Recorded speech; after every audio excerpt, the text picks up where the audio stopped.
Good morning everyone, welcome back to my channel. So this is the fourth video in the gate prompt. So this one is going to take the most work, I believe, plus I still have plenty to do up through here for my wildflowers. So what I'm thinking is we'll start the gate in this video, and then over the next few consecutive days we'll be working on aspects of it. So the gate, I'll do some work on the flowers because I've worked out what I want to do up here. I have started the leaves on these roses, but then I want to do something a bit different with the actual flowers. So what I guess will happen is basically I'll just keep filming as I work on this project. The other ones are pretty much done. The second video finishing their gates will appear Saturday, Sunday, Monday next week. So they're done. So I've pretty much got the whole week into next weekend to work on this one. So that's the plan. So you will see quite a few videos in a row of this particular project. Now, we'll leave that for now. All I've really been doing up there is just securing down all of the elements, did a little bit of overcast stitch, and like I said, I've been working on the leaves, but that's a whole video in itself. Have a bit of an idea for the windows with the window boxes. Another video, another day. So let's talk about the gate. Now, I found the perfect gate for this particular piece. Now, a bit of a backstory here. A little while ago, when COVID kicked in, I bought a block of the month from a designer that was being on-sold through a shop in Toowoomba. Now, from what I understand, this is no longer available. So it might be able to be done for you if you were interested, but I don't think it is actually available. So you may see elements of this pop up in future projects, like this sewing machine I'm going to do in a future project again, but I've already completed it for the block of the month. So the long story is I've done 2 blocks. Problem with me is the blocks got added to the point where to make it into a quilt was just not going to happen, because I've done the basic project and then I've started adding and adding and adding and made it quite three-dimensional, slow stitchy sort of, yeah, trimmed it down, and that's my first block. But yeah, it's just not going to make a very good quilt.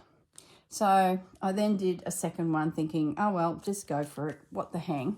That rose there is all stitched in there, which I want to do in this French garden as well. So it sort of is, this sort of work is going to appear on this piece. That's the second block.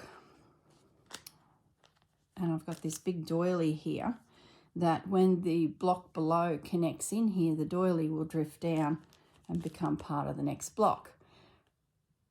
I then put it in the cupboard, and I don't know, I sort of lost my way with it a bit, and I think it's because it started getting so embellished. I'm like, well, what am I trying to achieve here? What am I doing?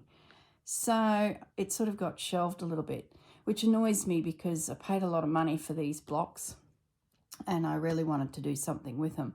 So what I'm thinking now is the 2 pieces that I've completed will be trimmed up and actually framed. So they will become part of a feature on a wall. So I sort of feel like a little happier that I've got a home for these.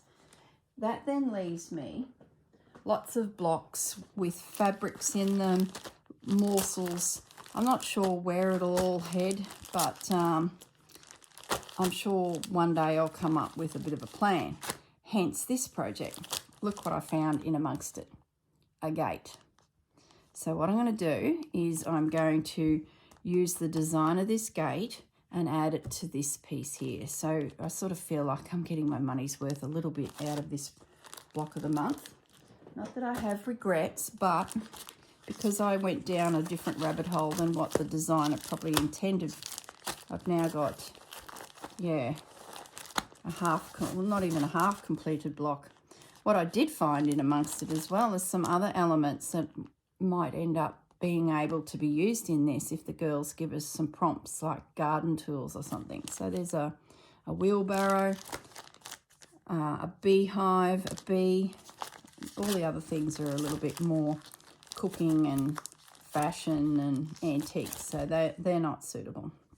So anyway, long story short, I'm going to use this gate in this piece. So that's the plan. So let's put that away. I've dug out the page, and the thing I like about this is look at the size of it. When I pulled it out of the packaging, I'm thinking, perfect, this is going to work well with the scale of this piece. So what I'm thinking of doing is I've come down to the very bottom of my panel, and I'm going to set it in here so that the gate is what you see at the bottom, and you're looking up the hill to the house back up on the hill. Now, that's the plan. So, this is a combination of applique and embroidery.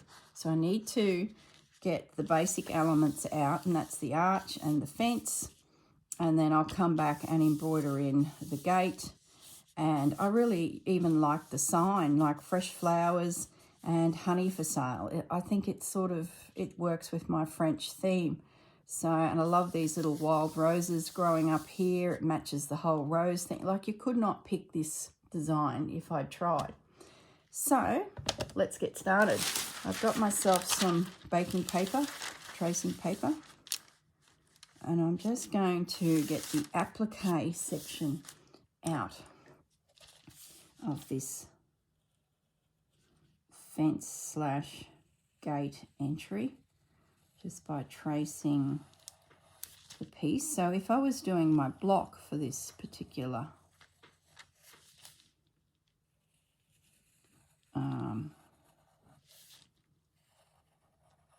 if I was doing my block for the quilt, I'm trying to concentrate and follow a straight line.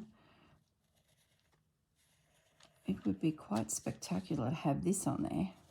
So the remaining packs of fabric / bits and pieces, I'm actually considering turning it into a fabric journal.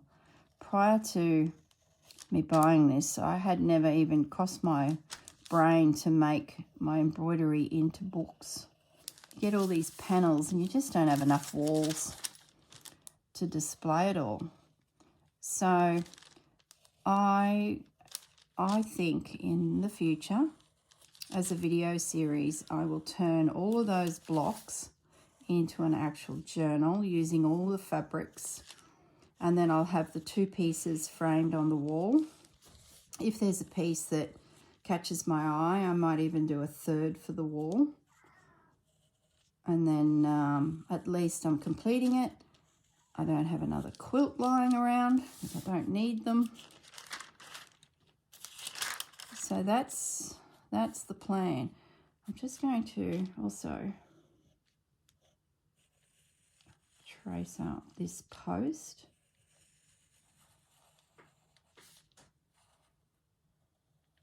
Now I could have done this on, what do you call it, when it heat bonds it to the fabric. And then it would be, you know, stuck down with a bit of glue to the fabric. But I'm not going to. I sort of want it to feel a little bit more organic. So I'm going to just do it this way so that I get that more roughed up, edged looking fabric, away from that traditional heat and bond type of project. I did that for years, this heat and bond stuff, and it's really hard on my fingers to embroider. That's one issue with it. And it sort of doesn't look as organic. It looks very controlled. Gee, that's a crooked line. I'm tracing on top of the fabric, but doesn't matter.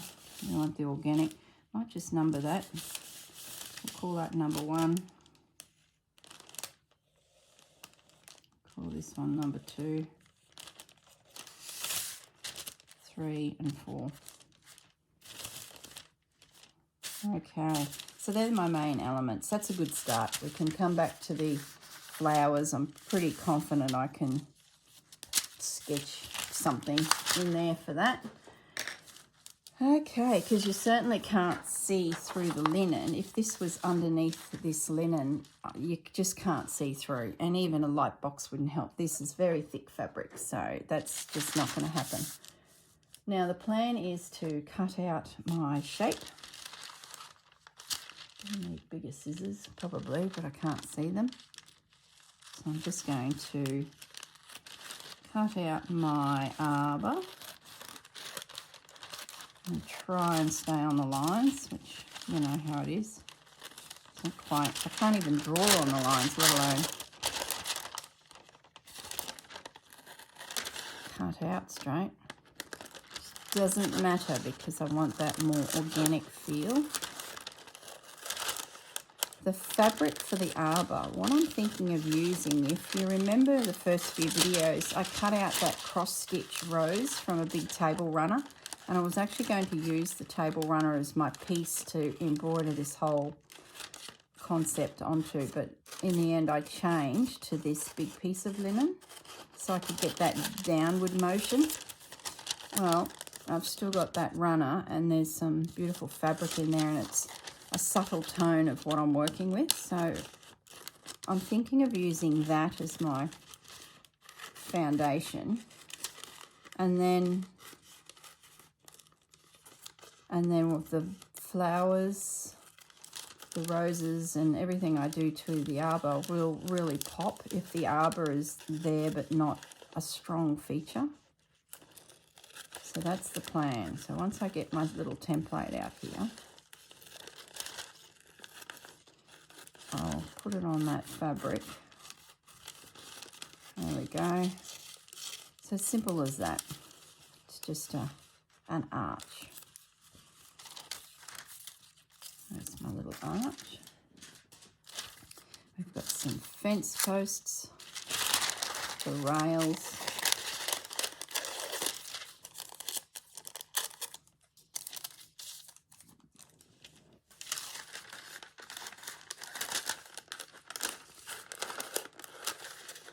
These ones here, I don't think I'll cut them out to that degree yet because I'll end up losing them. All right, so here's that table run I was talking about, and I took the flowers off this end. That's part of the roses. So those roses will join this piece accordingly, and this fabric is going to be a bit of a donor fabric. It sort of matches all the tones, and it's neutral, and it's got texture, and it's just more layers of this sort of look. So the plan is now to pin this onto here.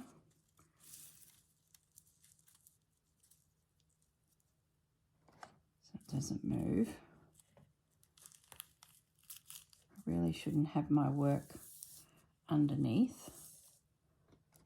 I might just stop for a moment, push my piece out of the way.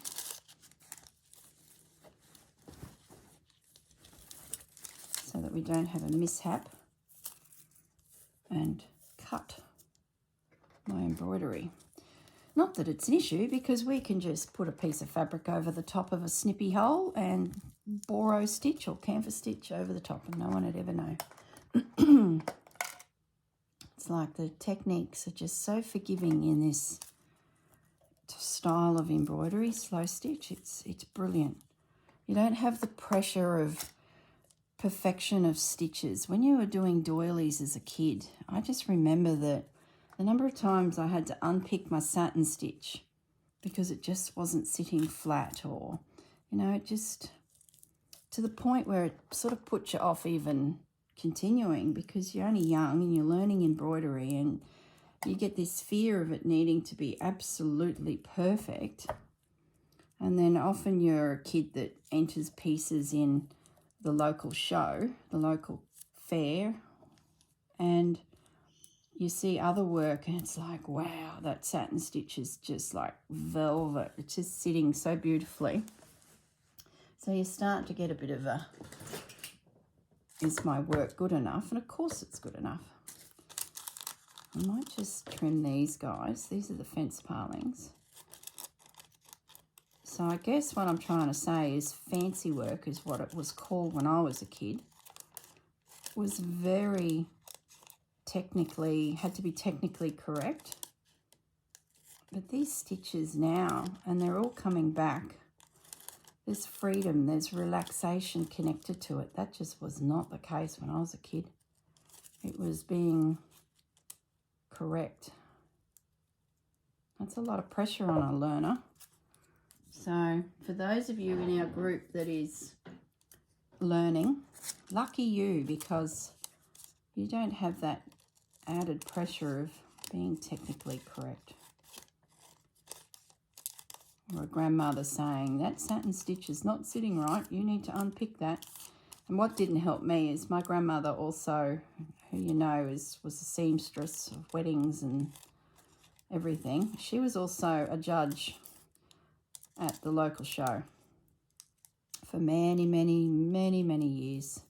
She used to judge people's work and award prizes and things like that. So she saw a lot of embroidery and knew all the tricks. So having her as my teacher was sort of a blessing in the way, because I got to learn some of the techniques, but I was a kid. So how much actually went in? I don't think a lot. But it's a good start anyway. It certainly gave me the love of the industry. Okay, so we're just snipping out the little railings.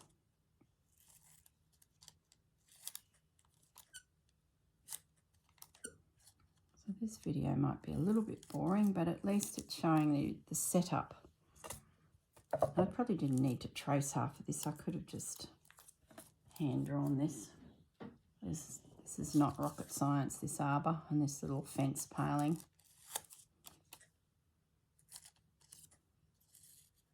And I sort of feel good that I'm using the pattern too, and I feel like I'm getting my money's worth, being that I'm sort of dropped the ball a bit on that project.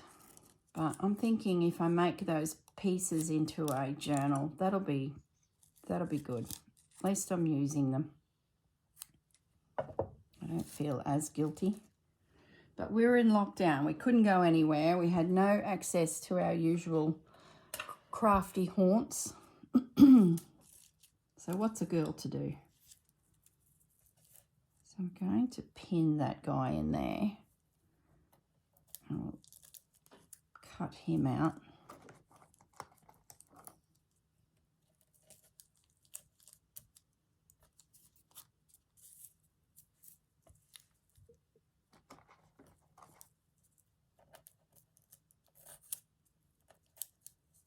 There's many, many ways that you could, you know, get your pieces out. But this is, I think, the easiest.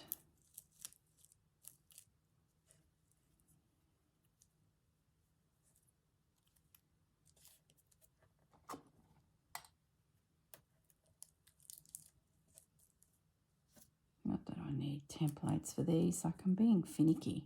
I could just cut out little rectangles. But anyway, if you're a beginner and you want to see the process of turning an image into an applique, now if you wanted to turn the edge of this fabric, I'm going to cut it out and then overcast stitch it, or you could use blanket stitch. But if you wanted to turn that fabric under so the raw edge disappears, like turned applique they call it, you would need to cut these pieces slightly bigger to allow that excess to turn under. Does that make sense? Now what I'm going to do is just do a rough cut to eliminate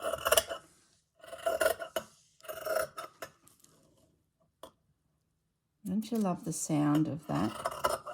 That brings back childhood memories, being at a drapery store and getting a piece of fabric to take back home, and Mum and I'd get the sewing machine out and the the patterns, and we would cut out the pieces and then cut the fabric and the patterns all out and make a piece of clothing. Used to love that.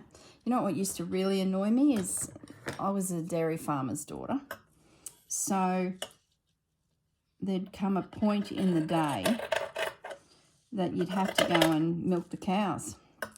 And I used to get so frustrated because by the time you do your lunch and your breakfasts and afternoon teas and morning teas, and there was only a few hours in between for sewing, and you just get into the rhythm and you're looking forward to the next bit because I'm, you know, impatient. And then it'd be time to pack up either what's on the table and do afternoon tea, or go and start milking the cows. And oh gosh, as a kid, I just wanted to stay and sew. It's like, do we have to? It was funny. So I'm just taking my time, trying to get nice, long, sweeping cuts of the fence paling. I might put down my scissors to these. My palings will end up being a few mil bigger, but it doesn't matter. I'm then going to use some fabric glue just to whip around the outer edge of the pieces so that they don't fray, and that sort of holds a little bit. Now, I've used art glitter glue in the past. I've used fabric glue sticks. I've used blue glue sticks that you'd use just for paper crafts. You just need something that's a gentle glue that just holds those little threads together and gives you a little bit of time to get to them, to stitch them down. Being that this is such a big piece too, it's going to be, you know, wriggling around on in my hand, on my lap. Technically, I should put it in a hoop. I don't want it to be perfect. I want it to feel rustic. So I think if I went down the track of putting it into a hoop, it would be too neat and wouldn't look right for the rest of the piece. So, but a little bit of glue won't go astray. Just to hold, especially when it's a coarse fabric like this linen. I can feel that the manufacturers put a little bit of starch into this linen. That's so that it sits nice and flat on your table. So I can feel there's something in it, like a coating, which is helping me to no end because it's giving me that structure.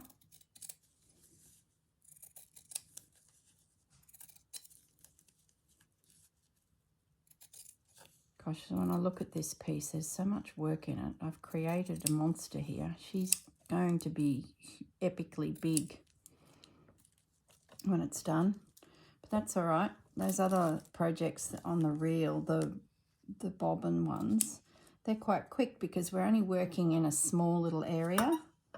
So I'm not too concerned that I have this big project. Plus, you know, it gives me something to do every other day of the week.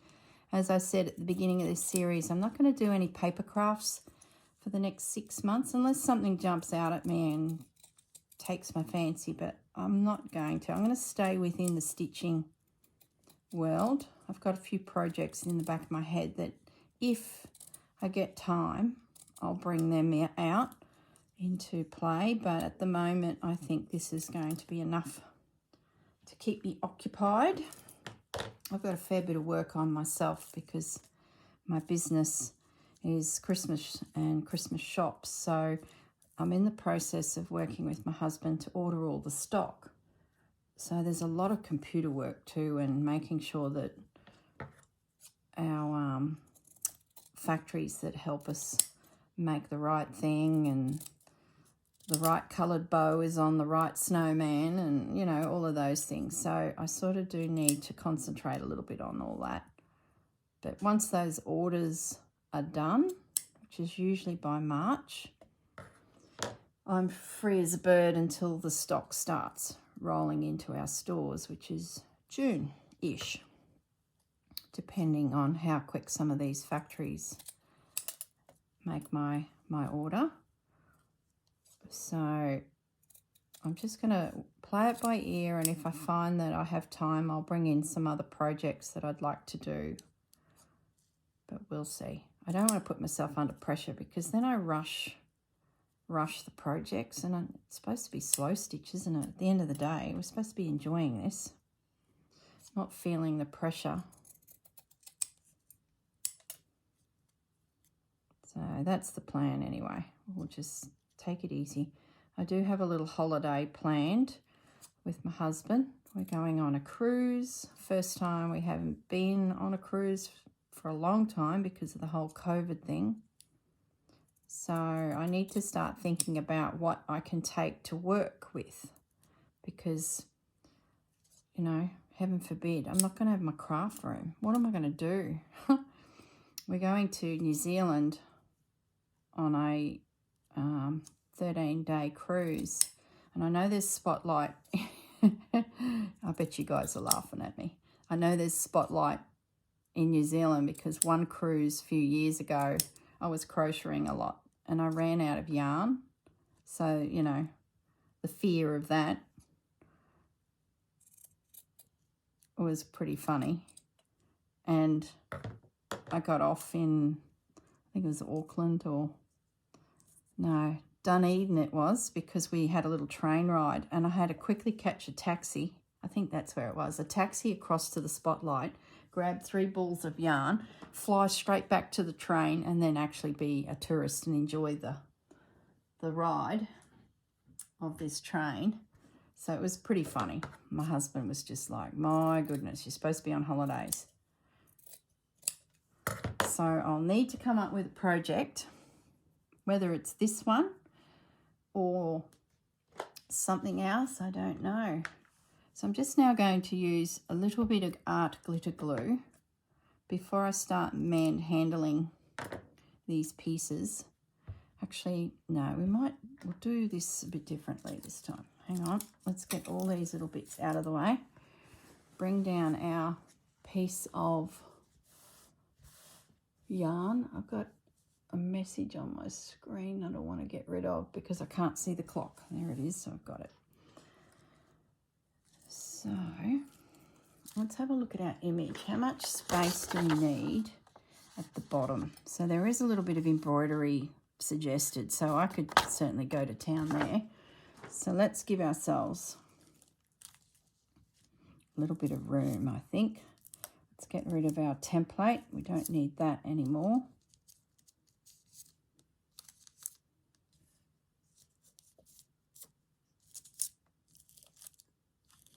So yeah, I have to come up with a project to do on the cruise. Otherwise, what will I do? I'll go nutty.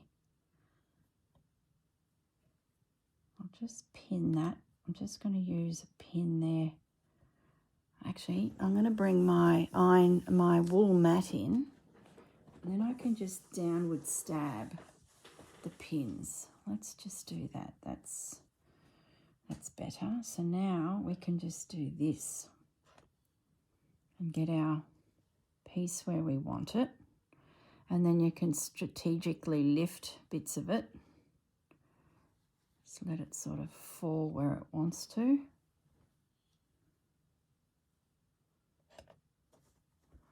We can make sure it's all sitting flat.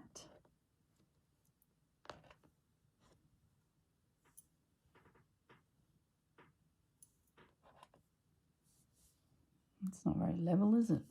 What happened there? Something went. Let me just get a ruler. Gee, that was quite straight. Something not sitting right up here. Maybe I've turned a corner too steeply. Should be pretty close. That's better. Yeah, it's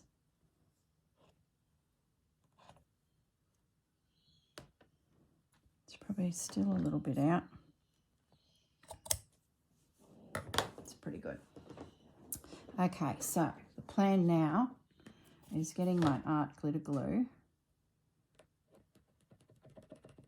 and adding, actually, no, before we do that, we need to actually do a bit of work with our fence pilings because they tuck in under. So that's the thing with applique. You've really got to think about your layers because we want that fence piling to be in under there. So it looks like it's been attached. So let's get our actual fence side and then the big one. Let's get all these little elements. Can you see? I might just zoom down a fraction more so that you can really see. So we need this little guy in here as well.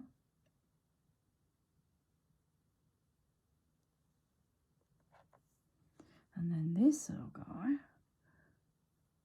is going to sit there. So I could have easily extended that. Do we do that? Do we put in another fence piling?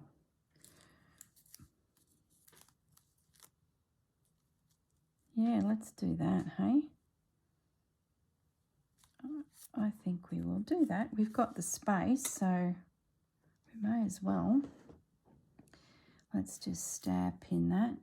And I think this little guy will fit in there over there. And I won't need to cut a new piece, the rail. I think that piling is going to sit quite neatly over that. Let's just pin it to make sure. Yeah. Yep, let's do it. Okay, so now that we're pretty sure this is all going to work, I'm just going to remove those little elements and we're going to get our art glitter glue and just put a little a little line of glue around that edge, which will catch all of those fibres and not allow them to escape. You only need the tiniest amount, guys. Don't go crazy. And then we're going to tuck that into there. That's where it's going to go.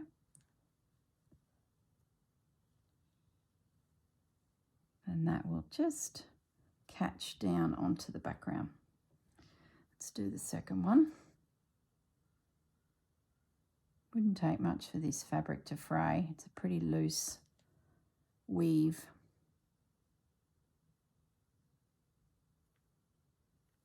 Okay.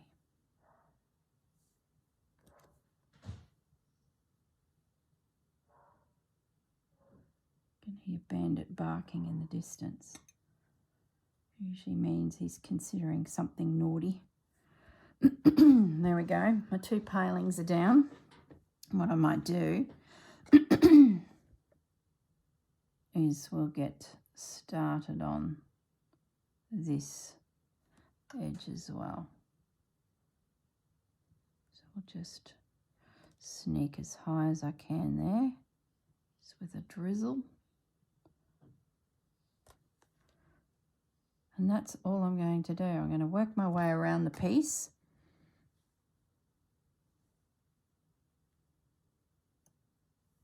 I could even extend the fence right along the bottom too, couldn't I?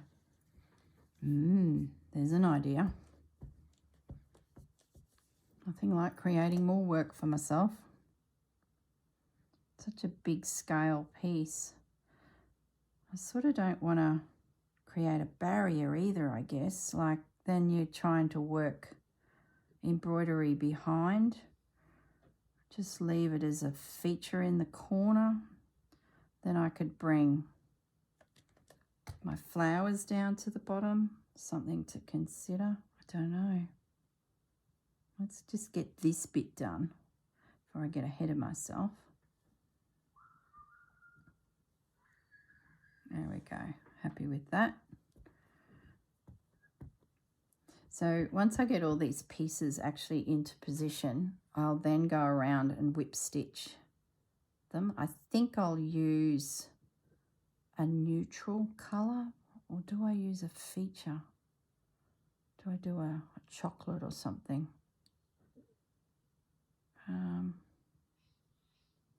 Like a chocolate coloured thread. I'm thinking the fence, the decorative gate, will be a dark brown, like a chocolatey brown sort of colour, and that brown will be the stepping stone embroidery further up that's on that doily. I like the look of those reds with chocolate. There we go. That's really good. Let me get these pins away. So we're going to need to cut more fence palings because I've used the two.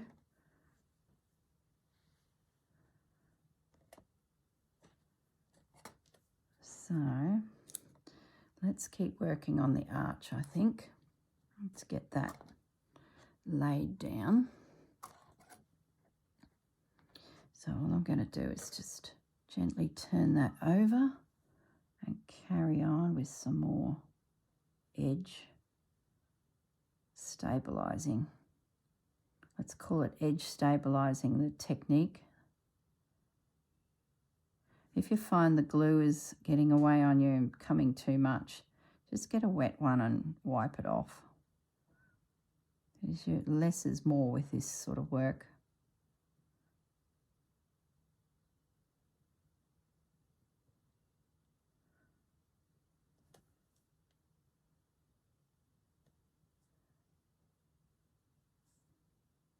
Probably doing too much ahead here, but anyway, gentle, gentle, layer it down.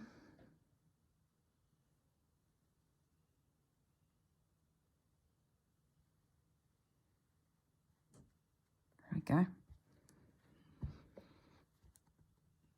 Give that a second and that will grip. Now we can start coming down to this other side. So it's pretty simple. It's fiddly, but it's simple. So you could certainly do a smaller version of this for if you were on a bobbin. If you wanted to do an actual physical arbor out of fabric. My champagne garden I just sketched and embroidered. I'm trying to come up with sort of 4 different ways you can do each prompt. Whether it's an applique or a sketch or a collage of elements. It's going to be good. That's catching down nicely. Oh, you know what I haven't done? Whoop, whoop, whoop. Slow down, girl. I haven't put my extra rails in, so got ahead of myself there a bit. I'll just use these little ones because I think I'll stick with a couple. Now I need to know that I'm on the right.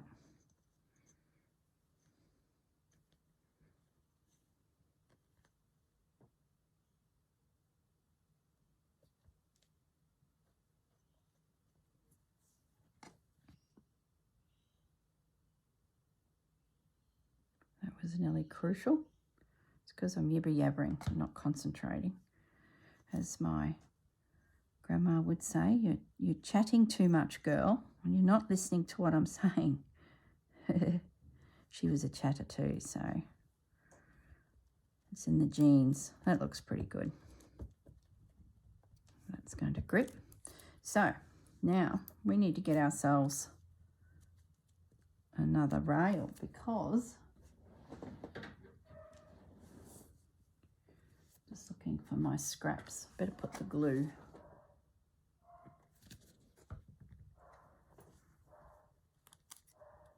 Let's cut out. That'll work.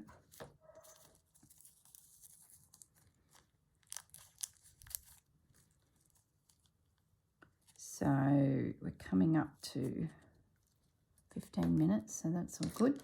So the next stage, like I said, will be just overcast stitching around this whole piece just to get it down. Then we can start embellishing. Now, technically, the video for embellishing would be next Tuesday, but being there's just so much work on this particular piece, I think it'll be tomorrow. And then if we get it all done as the week rolls on and we're waiting for, you know, more videos and more, the next prompt in a week or so's time, I'll just work on other areas. So I think you'll get a video a day at the moment with this, because there is so much to do on it that I'll be working on it anyway.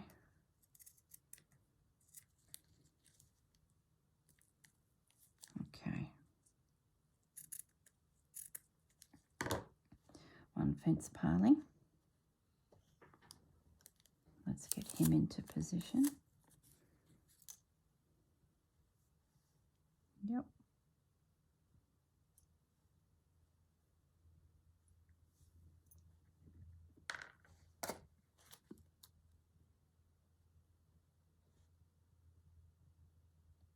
Dangerous way to do it, what I'm doing here. So to ignore my behaviour. I haven't even pinned it down to see where it goes, therefore it'll probably be crooked. Taking shortcuts, naughty naughty. But I think we can figure it out.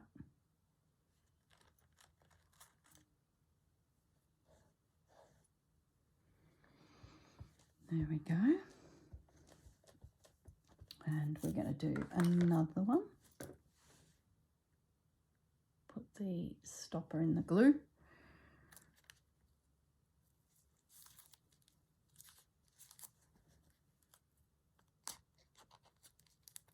Might be able to use that edge actually. It looks pretty straight. Another shortcut.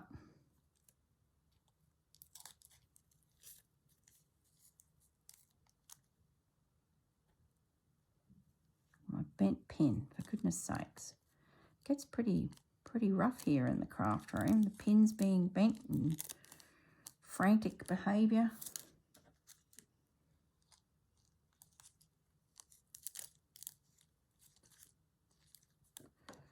Okay, let's get this little guy cut out.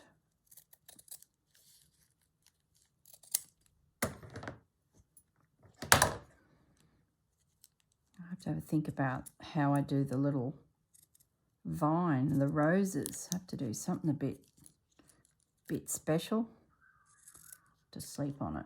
I haven't thought that far. I like it to be three-dimensional, you know, textured. So I have to come up with a plan. Yep, that will work. That'll just catch that paling.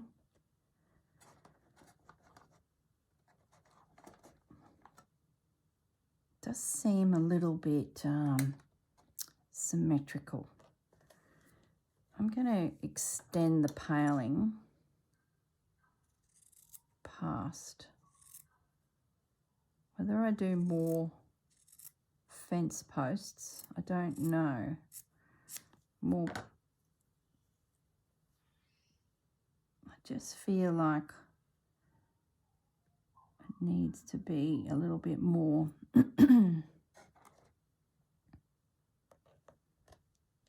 Yeah. I don't know how far more, but for now, I'm just going to tuck that in there.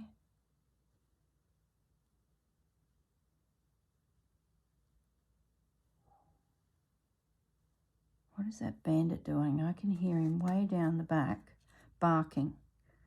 Always makes me concerned because we had a carpet snake come through the other day, and Pepper was, and it was in the middle of the night too, Pepper was barking and barking, and my husband hopped up to see, you know, what it was, and there was a bloomin' carpet snake passing through,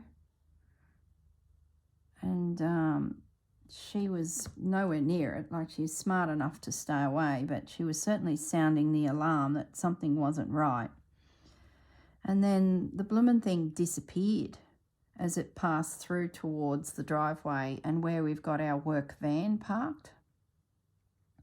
And my husband was like sure that it didn't go in the van. It kept moving underneath and took off. But anyway, you know where this is heading. A few days later, we thought we're getting ready to take the van out, and we thought we better just check.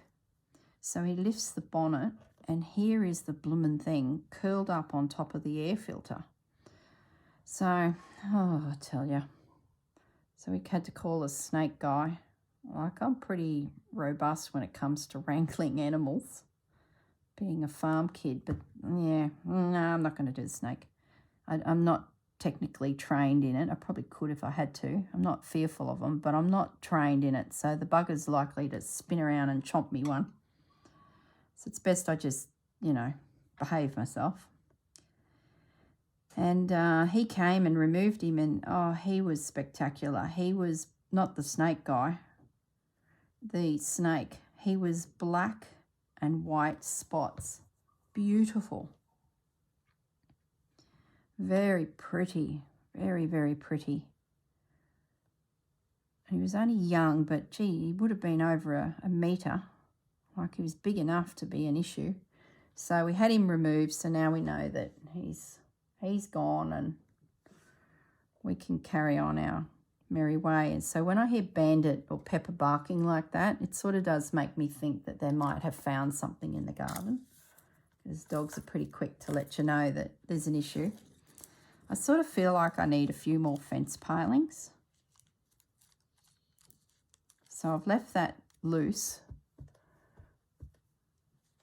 Yeah, I do. I'm going to put another one. It just felt too symmetrical. That terminates at the red line. So to me, design-wise, that looked pretty good. Like, that's the neighbour's boundary fence. This one sort of feels like I could handle another post.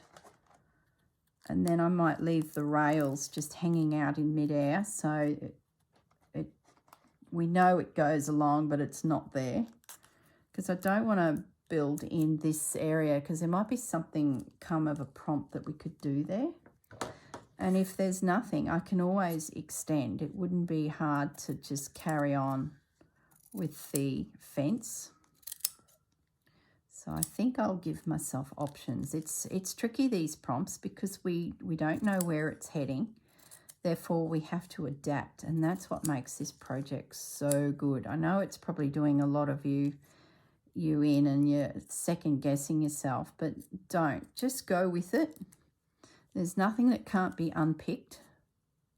And just think about a garden, and you can sort of have a bit of a think and go, all right, well, the girls will probably do this, this, this. You could probably come up with a dozen things that could be in the garden. So when you look at your piece and say, well, if it's a garden tool, I could lean that there. If it's a certain style of plant or a bench, they might even have us put a human in the garden.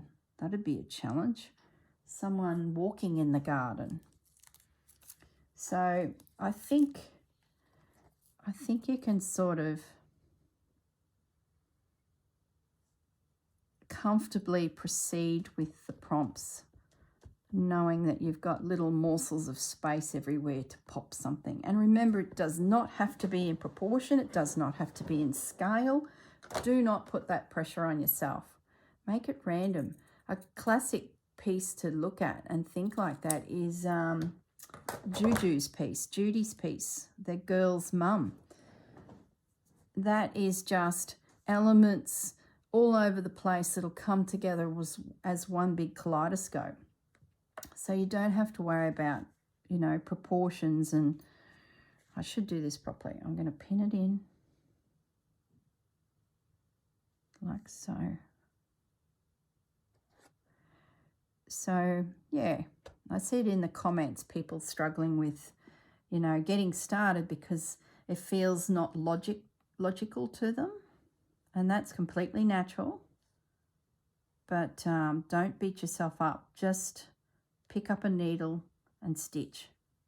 If you find that your project's not going exactly how you thought, we'll start a second project and let the first one be random. And if now you know the elements and some of the prompts and you want to have it more in perspective or true to size, we'll do a second piece.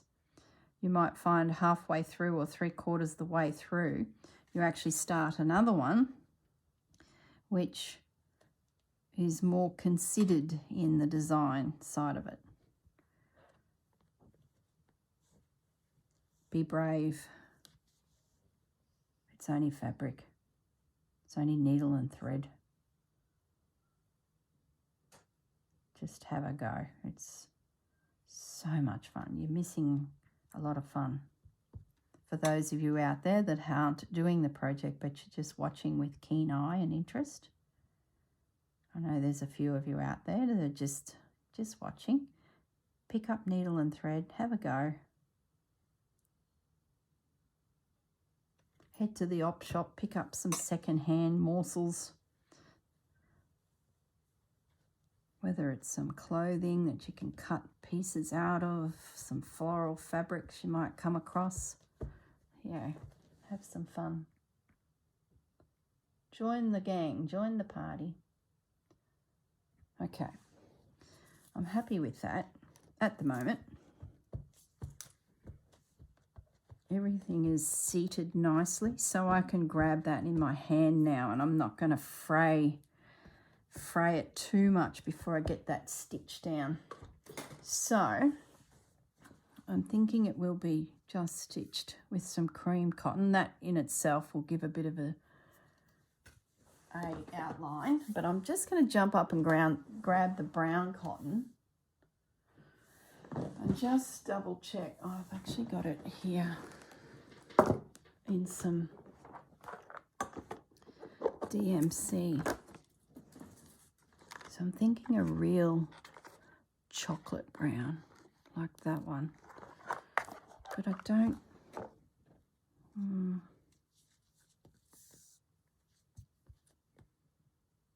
just one thread.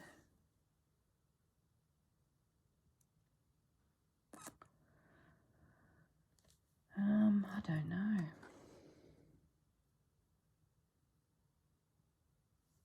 Oops. Oh, look at that. It's disintegrated. Goodness me. What's the age of that thread? It's the problem, you pick up threads in the op shop, you really don't know their age. So you can get them just breaking down in your fingers. But this is, I might have just pulled it too hard too, because remembering I've got one thread here, so it's not supported. Let's just do a little bit. So I'm just going to do a stab stitch. I guess the cream cotton is safe, but I don't want to take away from the embroidery on top. I tend to like to make things like this disappear a little bit, and it's all about the flowers. But if I use a fine enough thread, let's zoom in so you can see what I'm doing with this overcast stitch. So you could do blanket stitch. I've gone off blanket stitch. I've done so much blanket stitch on blocks of the month and quilting, and I'm over blanket stitch. I find this more free, just a little overcast stitch. I don't make it too precise because you don't want to look too neat either.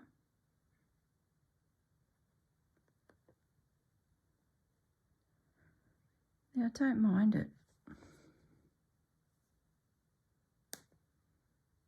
Maybe I'll be brave, hey? And do a little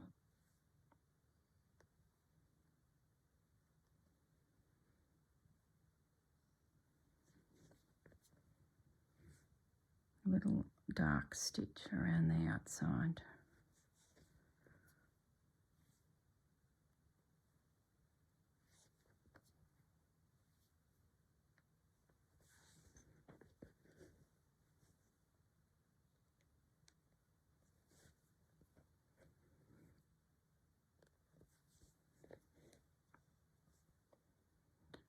Maybe let me know in the comments what you think. Should I do real neutral? You know I won't listen anyway, but I'd be interested to see what you think. What would you do if it was your piece? Would you use this chocolate thread? Would you go a neutral?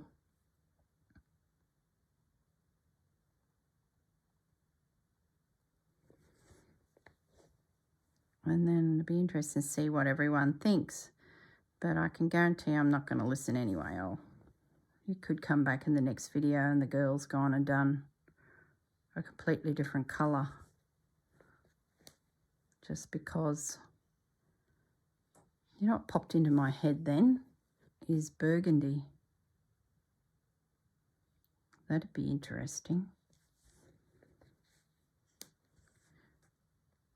I must be going to do chocolate because I'm not stopping. I would have stopped if I didn't like it, and I don't mind it. But a little bit's different to a big blob of brown on that arch too.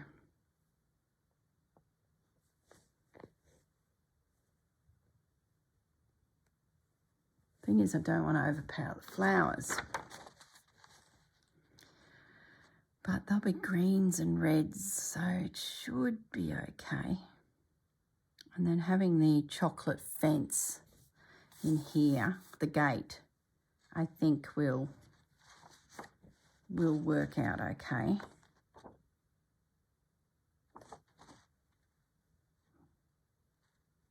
I just don't know. I don't know. Stay tuned, everyone, for the next exciting episode. See, my little brain for a second there thought about even doing it in like these dusty pinks, just to mix it up a little bit. Sort of like that, or the fence palings were in that, and the rail, like, don't play it safe. Anyway, stay tuned. Maybe I don't know, do I do?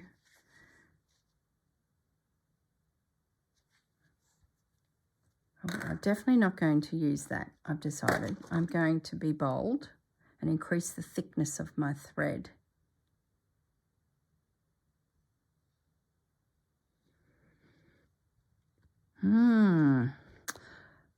I can't believe I'm hesitating.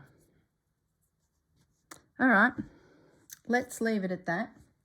I need to think about it a little bit, but we've got our foundation, just zooming back up, we've got our foundation down, where our fence and our gate.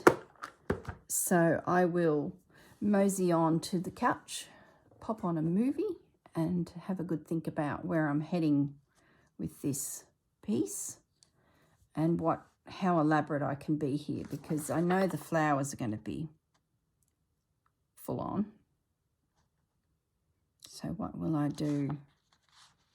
I can play with these signs a little bit. Okay. All right, guys.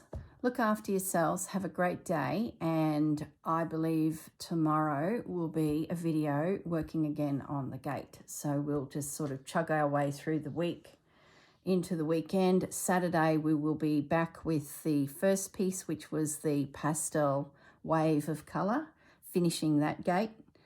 Sunday, Champagne Garden. And then Monday, I don't think there will be a second video for the Doily one, Splash of Colour, because I finished the gate in that one video yesterday. So I think I'll just carry on again with this piece because there's so much I can do here. So this piece will be in around the whole time, and the other ones will sort of be a little bit strategic, I guess, is what I'm trying to say. All right, guys.